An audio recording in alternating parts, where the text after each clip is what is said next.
ધારી નગરપાલિકા ફરી આવી વિવાદમાં સફાઈ કામદારો, વાલમેન, ડ્રાઈવરો સહિતના છેલ્લા ઘણા સમયથી પગાર ન થતા તમામ કર્મચારીઓએ નોંધાવ્યો વિરોધ. સવારથી જ નગરપાલિકા કામમાં લાગી બ્રેક. ધારી નગરપાલિકા ફરી આવી વિવાદમાં સફાઈ કામદારો, વાલમેન, ડ્રાઈવરો સહિતના છેલ્લા ઘણા સમયથી પગાર ન થતા તમામ કર્મચારીઓએ નોંધાવ્યો વિરોધ. સવારથી જ નગરપાલિકા કામમાં લાગી બ્રેક. જ્યારથી ધારી નગરપાલિકા અસ્તિત્વમાં આવી ત્યારથી જ કોઈના કોઈ વિવાદમાં તો હોય જ છે. સફાઈના પ્રશ્નો, પાણીના પ્રશ્નો, રોડ રસ્તાના પ્રશ્નો, ગામના વિકાસના પ્રશ્નો જેવી અનેક બાબતોના પ્રશ્નોને સામે ક્યાંક ને ક્યાંક નગરપાલિકા વામણી સાબિત થઈ રહ્યું હોય તેવું જણાયું છે.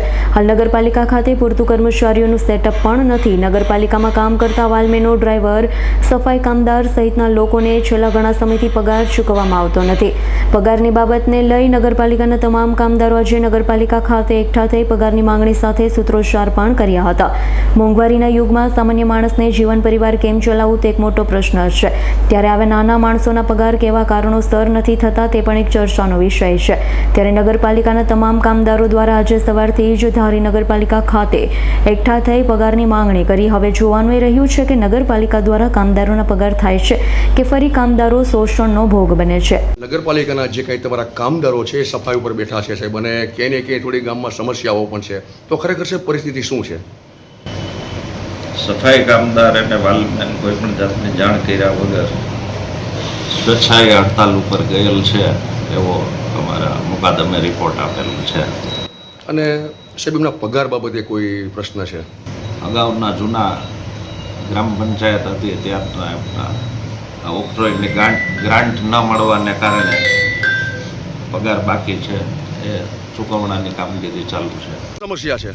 મારું નામ બાબુભાઈ ટપુભાઈ સોલંકી, હું સફાઈ કામદાર તરીકે ફરજ બજાવું છું.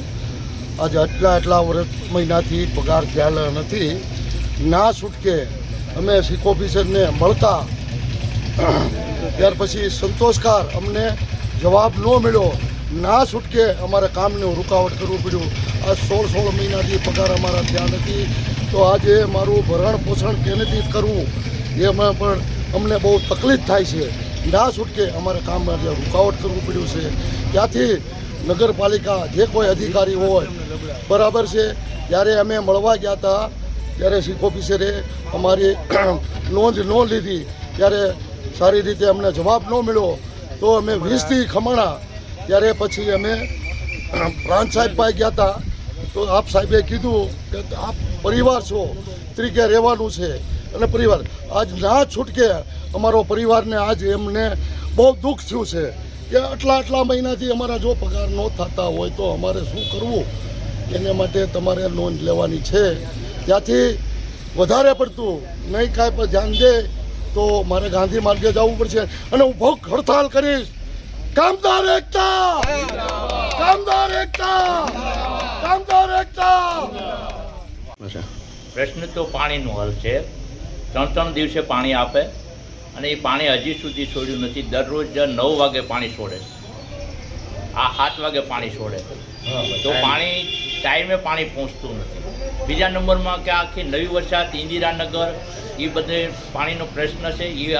એ માટે જ અમે આવ્યા હતા સાહેબ પાસે. સાહેબે કીધું અરજી લખીને આપો, એટલે અમે અરજી લખીને આપીને બધાએ સહી લીધી. તમારું નામ? અમીરભાઈ. અને શું ખરેખર સમસ્યા શું છે? બસ ખરેખર પાણીનો જ પ્રશ્ન છે. બીજો પ્રશ્ન તો ગણાય છે, સફાઈનો છે, એવો છે પ્રશ્ન, પણ એ સફાઈ પૂરી ત્યાં આવતા નથી. આપે રજૂઆત કરી. હા. શું છે? મારું નામ વિજયભાઈ મેરમભાઈ મકવાણા. શું સમસ્યા છે?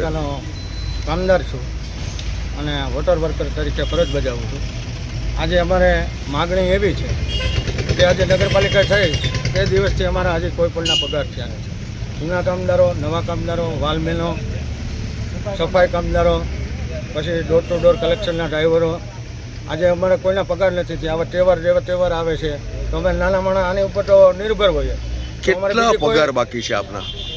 લગભગ 8, કોઈના 10 છે, કોઈના 8 છે, કોઈના 7 છે, બરાબર છે, એટલે 7-8 પગાર બાકી છે. અને આપે બધા ભેગા થઈ અને આજ નગરપાલિકા ઓફિસની બહાર બધા માગણી સૂત્રોચ્ચાર કરો છો કે પગાર આપી દો અમારો. અમારી માગણી એ જ છે કે અમને તહેવાર આવે છે, અમને પગાર આપી દે. અમને કોઈ વિરોધ નથી, અમને નથી કોઈ અધિકારીનો વિરોધ. અમારો પગાર છે મતલબ છે. અહીંયા કામગીરી ફરજ બજાવીએ છીએ તો અમારે પગાર લેવો અમારી ફરજ છે. અમને પગાર આપી દે, અમને કોઈ વિરોધ નથી. બરાબર છે, અમારી આ માગણી છે. બરાબર, આપનો પગાર અને અમારો ચૂકવવામાં આવે. પગાર આપી દે એટલે અમે કામે ચડી જાય. અમને એમ જ કહી રાખે છે કે આજ થશે ને કાલ થશે. આજે કેટલા અમે વાગ્યાના મહિના બેઠા છો દિવસ આપ અહીંયા? હા? કેટલા અમે વાગ્યાના સવારના બેઠા? 7 વાગ્યાથી બેઠા છે. અને કેટલા વાગ્યા સુધી બેસશો આપ અહીંયા? એ તો ત્યાં સુધી જો ઓફિસની અંદરથી અંદરથી અમને કોઈ જાતનો નિર્ણય નહીં આવે સંતોષકારક ત્યાં સુધી બેસશું. બરાબર છે ને ભાઈ? છેલ્લે શું ઈચ્છો છો આપ? છેલ્લે પછી અમારો પગાર થઈ જાય ને કદાચ નો સંજય વાડાનો રિપોર્ટ S9 ન્યૂઝ ધારી. અમારી તમામ માહિતીથી અપડેટ રહેવા માટે જોડાયેલા રહો S9 ન્યૂઝ સાથે.